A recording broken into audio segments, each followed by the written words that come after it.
Kalamassery medical കോളേജിൽ വൈദ്യ പരിശോധനയ്ക്ക് കൊണ്ടുവന്ന പ്രതി ചാടിപ്പോയി. തൃക്കാക്കര പോലീസ് സ്റ്റേഷനിൽ നിന്നും കൊണ്ടുപോയ പ്രതിയാണ് ചാടിപ്പോയത്.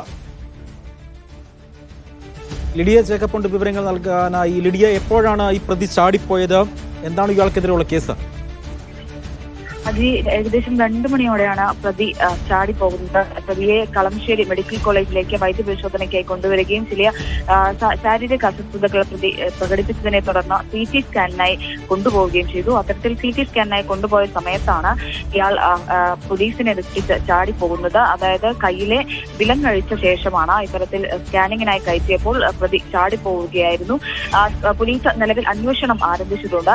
ഈ പ്രതി തൃക്കാക്കര പോലീസ് സ്റ്റേഷൻ പരിധി കുറ്റകൃത്യം ചെയ്ത ശേഷം മറ്റൊരു സ്ഥലത്തേക്ക് പോയി അവിടെ നിന്ന് തൃക്കാക്കര പോലീസ് സ്റ്റേഷനിലെ പോലീസ് ഉദ്യോഗസ്ഥർ പിടിച്ചുകൊണ്ടുവരുന്ന പ്രതിയാണ്. അത്തരത്തിൽ പിടിച്ചുകൊണ്ട് സ്റ്റേഷനിലേക്ക് വരും വഴിയാണ് ഇത്തരത്തിൽ പ്രതി ചാടിപ്പോകുന്നത്.